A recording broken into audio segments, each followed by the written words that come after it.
एक नाजुक फूल है, उसे दुख देना, उसका दिल तोड़ना जुर्म है। उसे खुश रखना और उसके दिल की हिफाजत ज़रूरी है।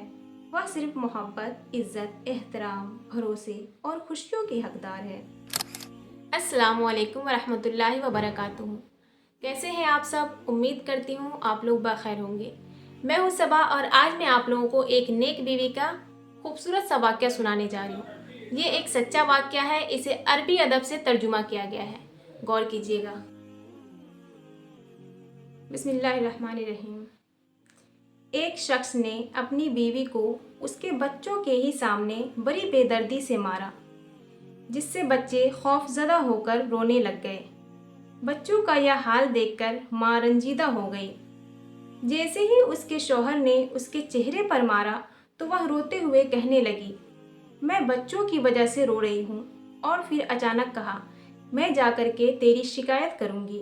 शौहर ने कहा, तुझे किसने कह दिया मैं तुझे बाहर जाने की इजाज़त दूंगा? बीवी, तेरा क्या ख्याल है?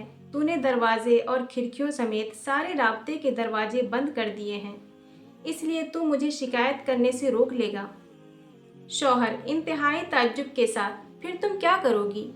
बीवी, मैं राब्ता करूंगी। शौहर, तेरे सारे मोबाइल मेरे पास हैं, अब जो चाहे तू कर। जैसे ही बीवी वॉशरूम की तरफ लपकी, शौहर ने समझा शायद यह वॉशरूम की खिड़की से भागने की कोशिश करेगी, इसलिए शौहर भागकर जल्दी से वॉशरूम के बाहर खिड़की के पास खड़ा होकर इंतजार करने लगा। जब शौहर ने देखा कि ये औरत निकलने के बिल्कुल ही कोशिश नहीं कर रही है, तो वह वापस अंदर आया और वॉशरूम के दरवाजे के पास आकर खड़ा उसका इंतजार करने लगा। जब वह वॉशरूम से बाहर निकली तो चेहरा वजू के पानी से तर था और लबों पर बहुत ही प्यारी मुस्कान सजा रखी थी। बीवी ने कहा, मैं तेरी सिर्फ उससे शिकायत करूंगी जिसके नाम की तू कसम उठाता है। उससे मुझे तेरी बंद खिड़कियां, तेरे सारे दरवाजे और मोबाइल की जब्तगी समेत कोई भी चीज़ नहीं रोक सकती, और उसके दरवाजे कभी बंद नहीं होते हैं। शौहर ने अपना रुख बदला और कुर्सी पर बैठकर खामोशी के साथ सोच में डूब गया। अंदर जाकर बीवी ने नमाज अदा की और खूब लंबा सजदा किया। शौहर बैठा यह सब देख रहा था।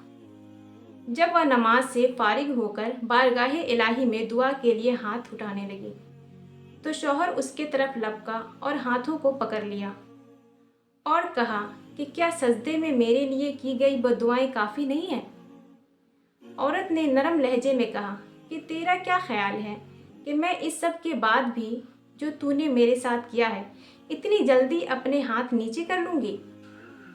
शौहर, बाखुदा ये सब मुझसे गुस्से में हुआ है, मैंने जानबूझकर नहीं किया। बीवी, इसीलिए मैं तेरे लिए थोड़ी दुआ पर इक्तफा नहीं कर सकती। बद्दुआएं तो मैं शैतान के लिए कर रही थी, जिसने तुझे गुस्सा दिलाया। मैं इतनी अहमक नहीं हूँ कि अपने शौहर के लिए, शरीके हयात के लिए बद्दुआ करूँगी। यह सुनकर शौहर की आंखों से आंसुओं की धार लग गई और उसने बीवी के हाथ को बोसा देते हुए कहा, मैं आज आपसे वादा करता हूँ कभी भी आपको बुराई के इरादे से टच नहीं करूँगा।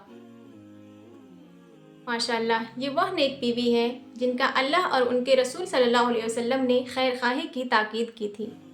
तुम उनके बनकर रहो, वो तुम्हारी बनकर रहेगी। अल्लाह ताला सबको ऐसी नेक बीवी अता फरमाए। आमीन सुम्मा आमीन। तो आज का ये वाक़या आप लोगों को कैसा लगा कमेंट में ज़रूर बताइएगा, और वीडियो पसंद आई हो तो वीडियो को लाइक कीजिए, शेयर कीजिए और चैनल को सब्सक्राइब करके बेल आइकन प्रेस करना ना भूलिए। और मैं फिर मिलती हूँ ऐसे ही एक सच्ची स्टोरी के साथ। दुआओं में याद रखिएगा। अल्लाह हाफिज़।